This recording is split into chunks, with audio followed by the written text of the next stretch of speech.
Okay, today I'm talking to Racecourse bookmaker Bo Brown. Thanks very much for agreeing to talk to us today, Bo. Thank you.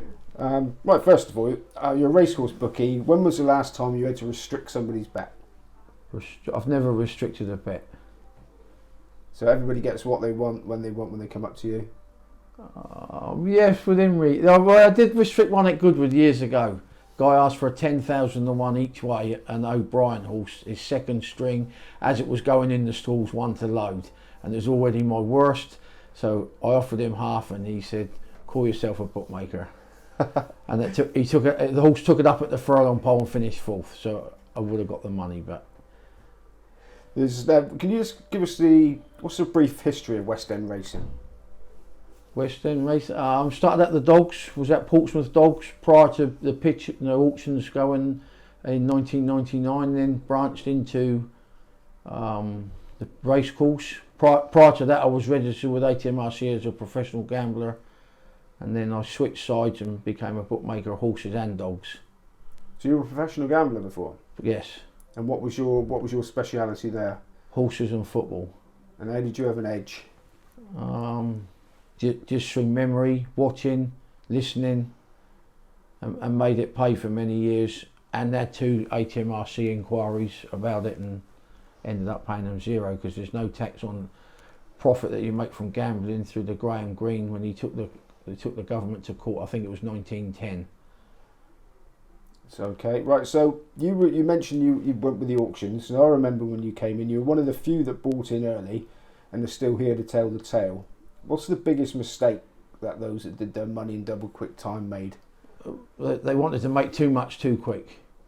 That they all thought it was just an easy turn up, fill the bag and take it to the car. Wrong.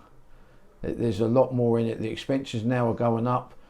The turnover is dropping. There's less bookmakers, which does help. But in general, to go racing now is too dear midweek. And you were obviously already very established as a bookie at that point. Did that knowledge helped you? That helped me, especially at my local tracks like Fontwell, Salisbury, Goodwood, because I knew all the people from either Hove Grounds, where I bet, Portsmouth Grounds, or Paul Grounds. So I had a lot of people that I knew, and they came and had a bet, i.e. at the racetrack. And when you got to, I remember you being at Newbury, but did those racecourses business fill your expectations when you got there? The early years were I thought, well, I found a new game. This is okay, but they have dropped off drastically, especially the last 3 or 4 years, more so midweek. Now I'm told that you're a figures man rather than bet to a card or an opinion. Why do you go that road, and what is your strategy as a bookie? Well, I believe if you take the bet, you should try and bet round that and keep the money, because you don't want to keep giving it away. You've got West End Racing above the sign, but a lot of other bookmakers should really have Betfair above it or BetDeck. They're only sat in the middle, trying hard to get pennies, and I think overall you've got to stick your neck out. And if you've got a loser, I often have big rags losing me several £1,000s, and you just got to stand it, and if they win, just swallow and carry on. Now, it's interesting you mentioned the Betfair there, because there are people that say that on-course bookies these days are, in inverted commas, commission agents and stuff. And a lot of people, other bookies, say, well, that's not true. How realistic do you think that assumption is? How big a part of racecourse business is that these days? I think a lot of bookmakers use it far too much. I have seen 2 bookmakers walk out of Newbury when Betfair was down, and they've walked out because they said they couldn't work without it. I think it's wrong. So how are things on course at the moment? Well, at this particular time, very quiet, because obviously I've just been on holiday and we've had a bad weather. But over the year, it's not as good as last year, but we're ticking by and looking forward to the flat start in April, and I'll be at Leicester for my first flat day. Well, you've come down to the West Country today. You're probably going to do about 5 hours in your car. That's before you start work. Do you enjoy the sort of transient lifestyle of it? If the road's running smooth, I don't mind the driving. When I used to bet also at Folkestone and Hereford, I was 50,000 a year for 3 consecutive years. But obviously Folkestone closed, and Hereford and Warwick. So I sold Warwick flat. No, worked flat close, so I sold the National Hunt, and so my mileage has dropped to about 35 now. But if the road's flowing, I don't mind. It's not a problem. And you're based in Southampton. Based, yeah, Hamble, Southampton. Okay, so do you think that, you mentioned that you thought it was a different game when you bought in 1999 at going to places like Newbury, etc. Do you think that bookmakers have had to reset their expectations and their profit targets as things have progressed? Yes, yeah, the bookmakers, yeah, the early ones in. There was a guy from the West Country. He said, "I want to try and win $1 million in the year," and I said to him, "I bet you won't field $1 million," and he's since left the game. I was going to say, does he still come? No, he's finished. So how do you think that the betting ring can turn it around and move forward? And if so, how do you think they can do that? But it's never going to be like the old days. I don't think they can go forward. I think it's a numbers game now. You're trying to guess how many bookmakers are going to turn up in certain tracks. Like Newbury on a Friday, if you get 9 or 10, that is enough. To me, Newbury is, for a big course, has gone downhill drastically the last 3 years, and you only got to look at the bookmakers' numbers to prove it. Okay, so it's a difficult game out there at the moment, especially midweek. What strengths does a successful bookmaker need to have? What strengths? Just to be, you've got to keep doing what you do. You've got to do the same thing every day, whether it's a selling race today at Taunton or a Gold Cup at Cheltenham. You've got to keep going and bet to the same way as you would on any other race. Have a target, what you think you're going to field, and then how much you want to stand one for, and try and keep between the two lines, and try not to use Betfair or BetDAC and give it away. So consistency is the key. Yeah. Is being not consistent the only weakness, or are there other weaknesses that will put a bookmaker to some bookmakers that do have opinion, or they listen to a tip, but it's no good listening to it. Sometimes you can have three messages in the same race. So if you're having 3 lean-ups and you're only betting 106, 107, how's your book going to look? It's going to look terrible. You might as well be a punter. Is it realistic to bet at those sort of margins? Probably not, but we do. Bookmakers never agree. It's very seldom a bookmaker can agree to try and bet better. And if you look, we bet to nearly to 1% or a fraction over most races now. Now, how many meetings that you could bet at do you miss? If I've got 2 on one day, obviously I only go to 1 now, because my dad now is retired.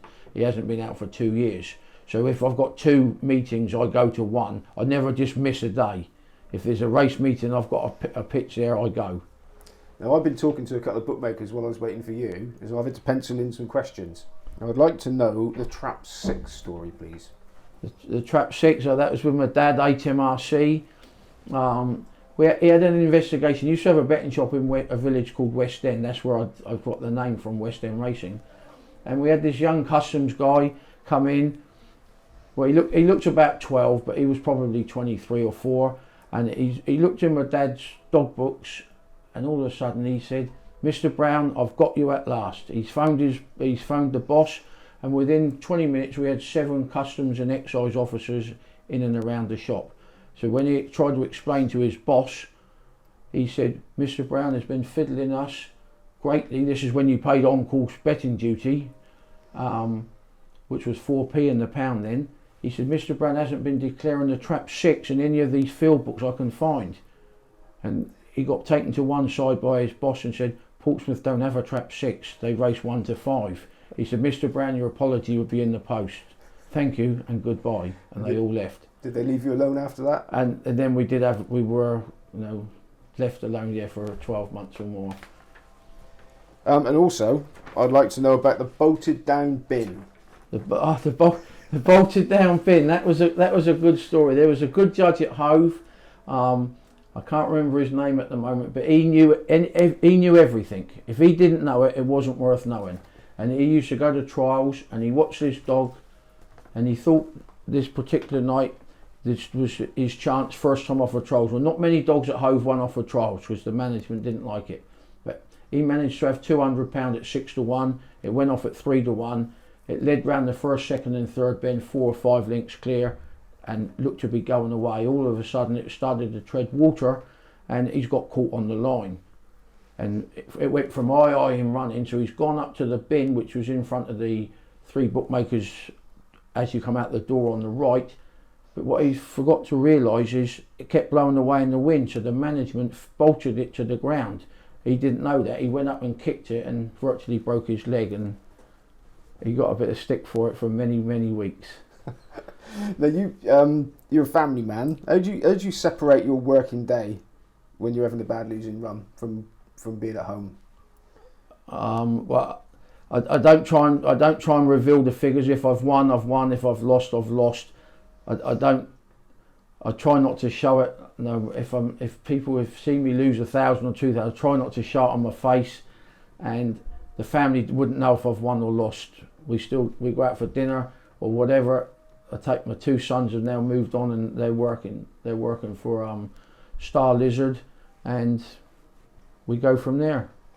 And what would, if you mentioned losing runs, how long would a bad losing run go, and how do you cope with it mentally? Mentally, I just forget about it. There's always plenty worse off, and it's going to change. I have been 3 months without making a profit. I think that is my longest. But normally, if you have 2 or 3 bad weeks, it turns the corner, and you can walk into an unexpected larger win. Sometimes at a smaller track when you think, well, it won't be very good, and it can fall your way.